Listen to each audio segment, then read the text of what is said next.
Bapak, Ibu, saudara-saudara yang dikasihi Tuhan kita Yesus Kristus. Apa kabar Bapak Ibu? Saya berharap saudara-saudara semuanya dalam keadaan sehat dan bersukacita. Saudaraku yang dikasihi Tuhan, marilah kita angkat pujian buat Tuhan. Kita bernyanyi dari Kidung Jemaat nomor 39. Ku diberi belas kasihan.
Mari kita bersatu di dalam doa.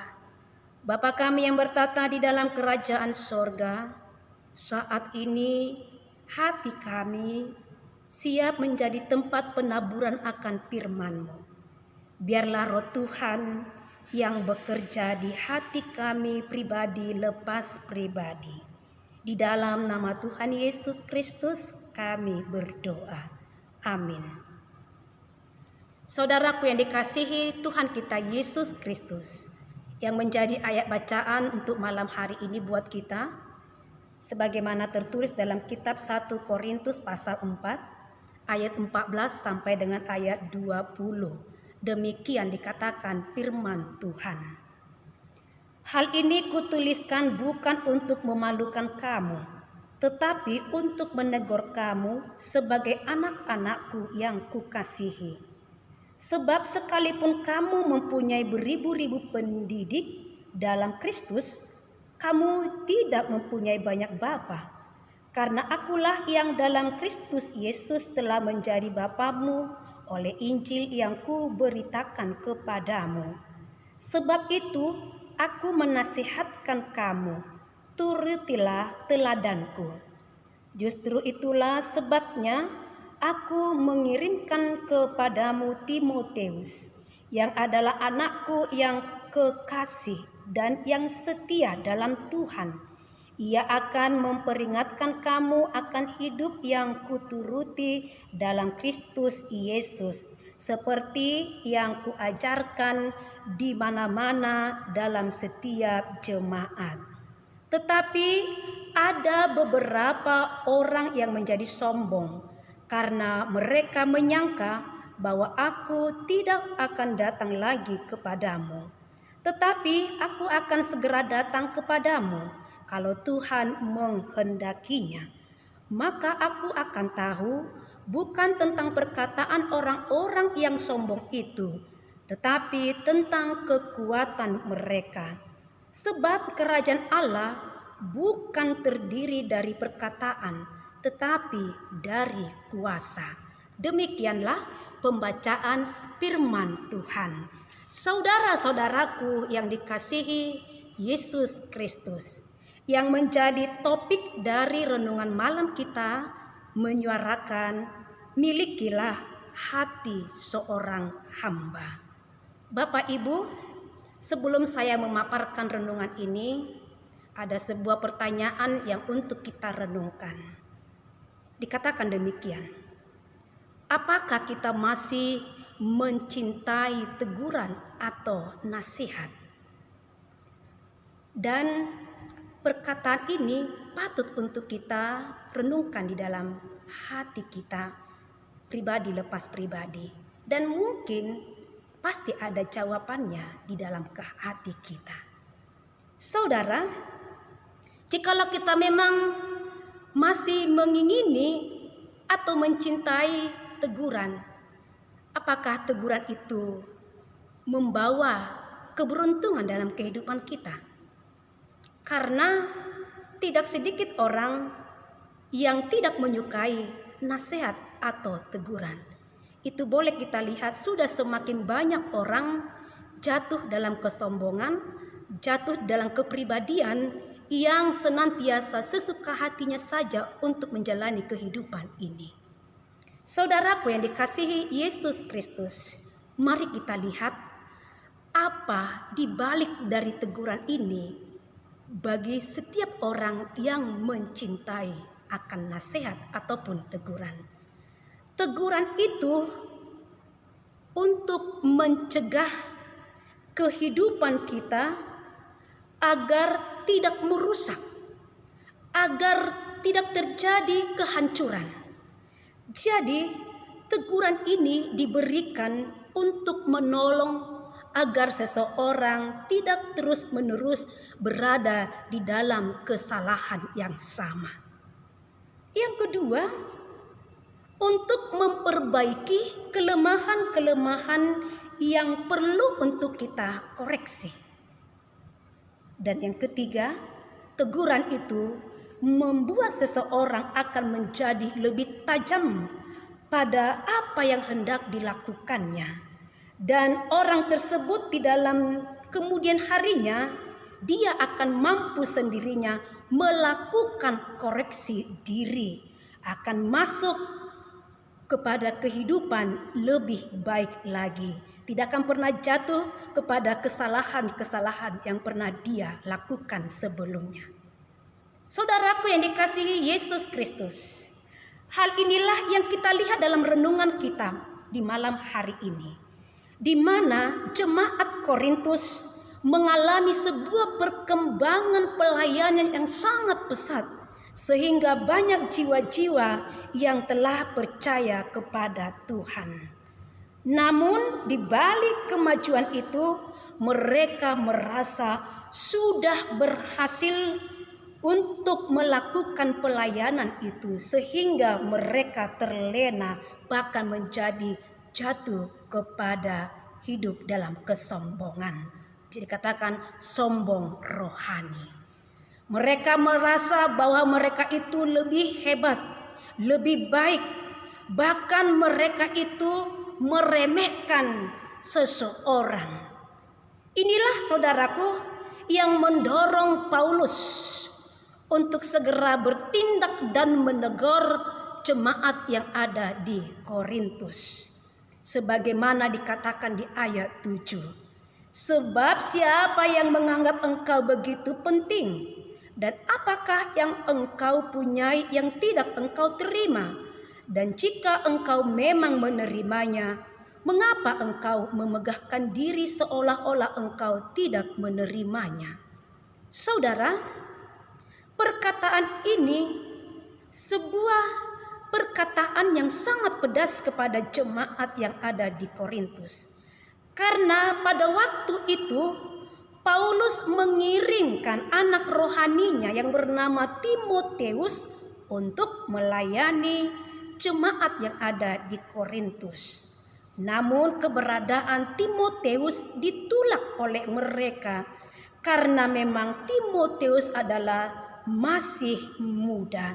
Mereka membanding-bandingkan kepada para pelayan-pelayan sebelumnya, sehingga keberadaan Timotius mereka remehkan, bahkan dipandang sebelah mata. Itulah sebabnya Paulus menegur mereka bahwa keberhasilan seorang pelayan itu tidak ditentukan dari umurnya. Namun satu hal sebagaimana dikatakan, keberhasilan seorang pelayan itu jikalau dia dipenuhi oleh kuasa Tuhan, sehingga banyak orang yang dimenangkan dan percaya dan beriman kepada Tuhan kita Yesus Kristus. Jadi saudaraku, keberhasilan seseorang dalam melayani jika dia punya kuasa dari sorga. Bapak Ibu yang dikasihi Tuhan Yesus Kristus, yang menjadi renungan kita dalam malam hari ini, marilah kita patut mengambil hikmat dari renungan ini. Satu hal yang perlu kita miliki dalam hidup ini, jangan pernah hidupmu memandang seseorang itu dengan sebelah mata, atau meremehkan atau melemahkan seseorang. Yang berikutnya, buanglah kesombongan rohani yang menganggap kita yang paling beriman, kita yang paling baik, kita yang paling suci. Jangan ada satupun memiliki hati yang demikian. Dan yang berikutnya saudaraku, firman Allah mengatakan pada saat ini, milikilah kerendahan hati dan cintailah hidup di dalam kasih, karena kamu atau saya dan kita semuanya akan disebut dengan anak Allah. Amin. Marilah kita angkat pujian buat Tuhan, sebuah lagu pujian yang berjudul Hidup Ini Adalah Kesempatan.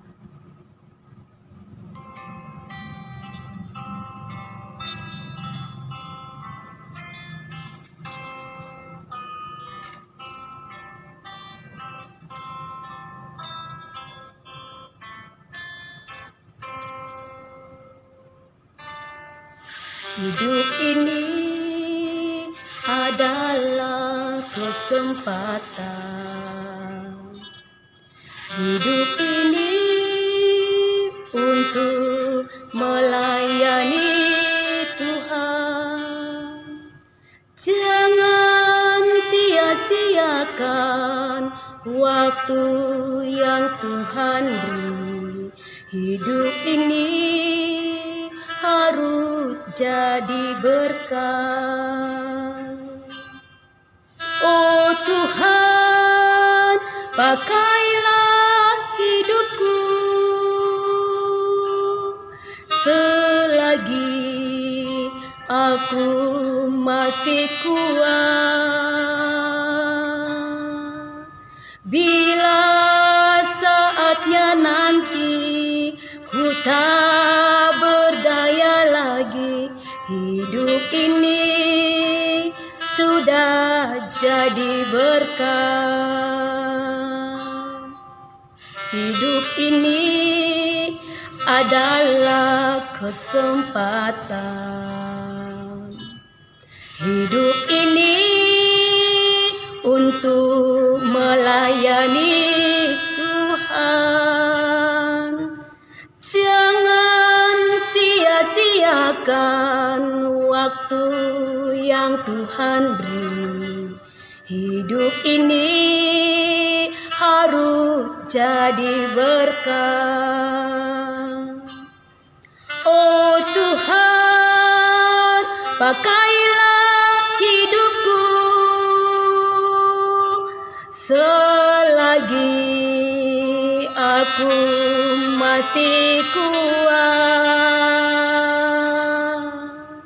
Bila saatnya nanti ku tak berdaya lagi, hidup ini sudah jadi berkat.